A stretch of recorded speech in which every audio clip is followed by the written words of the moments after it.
There are moments that split time in half, before it happened and after it did. For Sinead O'Connor, that moment was when she looked straight into a TV camera, held up the picture of Pope John Paul II, and tore it apart.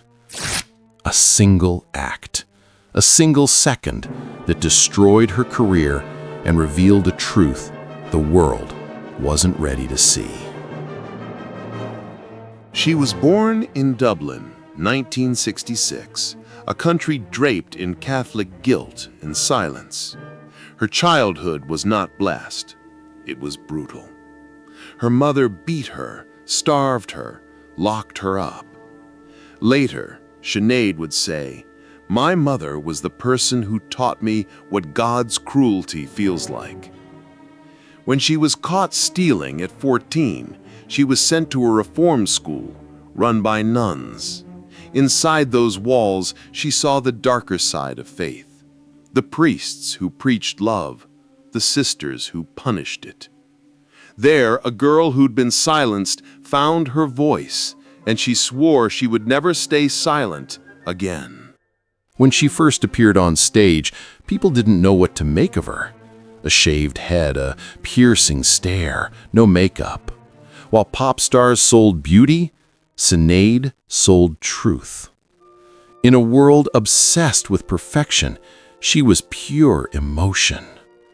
Her voice wasn't just heard, it cut through you. In 1990, she released Nothing Compares to You, a song written by Prince but reborn by her pain. That video, no glitter, no glamour, just her face, crying, trembling, singing straight into the soul of the world. The song went #1 in over 20 countries, Grammy nominations, MTV awards, magazine covers. She had it all. But fame was a cage, and Sinead O'Connor had never been good at staying quiet inside cages. October 3rd, 1992. Millions of Americans were watching. She stood on that stage, alone, no backing track. She sang Bob Marley's War.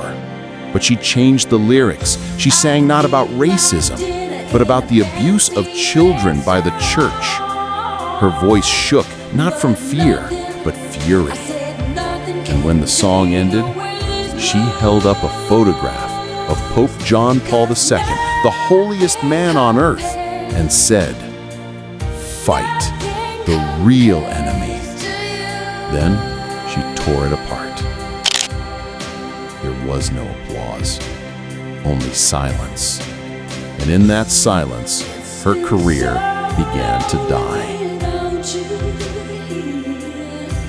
What happens when you speak the truth too early?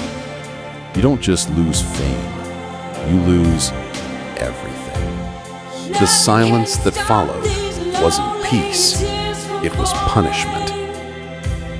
The next morning, America turned its back. NBC was flooded with angry calls. Her songs were banned from radio, her concerts canceled.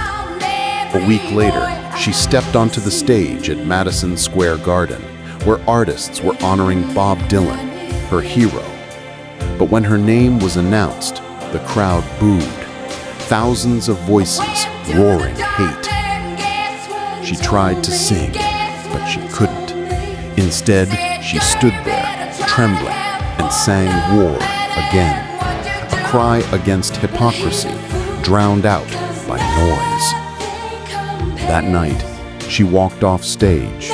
No applause, no comfort, only the echo of a truth that cost her everything. Scene 7. The world moved on. New pop stars rose. The scandal faded. But Sinead never recovered. Her albums still came, raw, poetic, spiritual. But the media didn't want art anymore. They wanted apologies. And Sinead O'Connor never apologized. "I wasn't trying to destroy anyone's faith," she said. "I was trying to destroy the lies that hide inside it." For years, she lived like a ghost, touring small venues, living quietly in Ireland, fighting battles that no one else could see. Scene 8.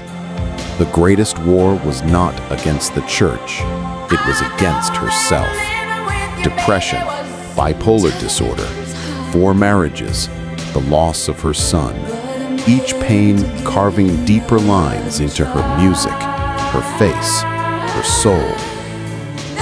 She changed her name, she converted to Islam, but no matter what faith she embraced, the same God she once challenged still haunted her. "I'm not angry at God," she said in an interview. "I'm angry at how people use His name to hide their cruelty." And then the world changed again. Reports began to surface. Priests who abused children, nuns who hid the crimes. Decades of silence finally shattered. Everything she had shouted in that one moment, everything that ruined her, was true. Sinead O'Connor wasn't blasphemous. She was right. But by then, the world had already crucified her. She never came back to fame, but she came back to peace.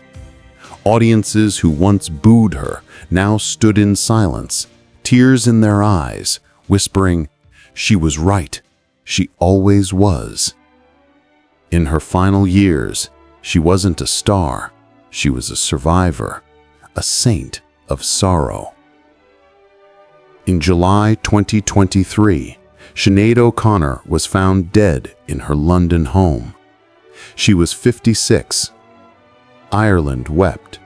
The same country that once punished her for speaking out now filled the streets with her song. From Dublin to New York, people sang "Nothing Compares to You." It was no longer a love song. It was a requiem. Some artists leave music, others leave a message. Sinead O'Connor left both, carved into the silence she refused to keep. Once she sang that nothing compares to love, but in the end, nothing compares to the truth, and no one paid its price like she did.